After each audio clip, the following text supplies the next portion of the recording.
जब से तुझको देखा चढ़ाए बुखार है, तेरा ही जुनून सर पे सवार है। बॉडी तेरी बटर हेयर स्किन है, मेरे लिए बोलो क्या सिग्नल ग्रीन है। दिलावा के खाली बाटे रूम, मन करे फोटो ली चूम चूम कके झूम झूम कके झूम झूम कके झूम झूम कके झूम झूम हो कके झूम झूम कके झूम झूम कके झूम झूम कके झूम।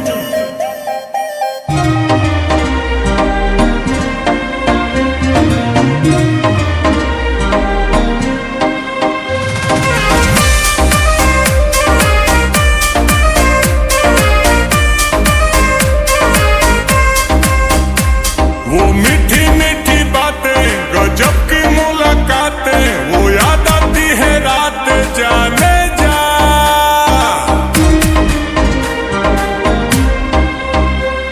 अब तू ही दिलो जा में, धरती और आसमां में, अकेली तू जहां में जाने जा जाने जा। आंखों में तेरे जादू, कहो तो सितारे तोड़ ला दू। ओ देखो ही मिला गेलू मासूम, तोहरे ला करतानी होम होम कके झूम झूम कके झूम झूम। ताहर फोटो हम देखी कके झूम, ता जला झूम झूम जला झूम झूम, तोके देखिए के मन जला झूम।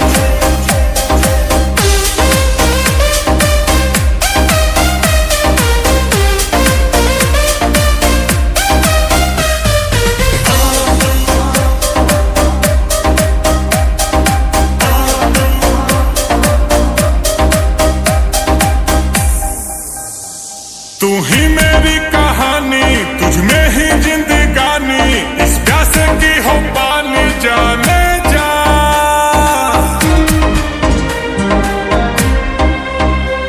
ये दिल तेरा दीवाना, तू मेरा ही ठिकाना, मौसम है आशिकाना जाने जा जाने जा।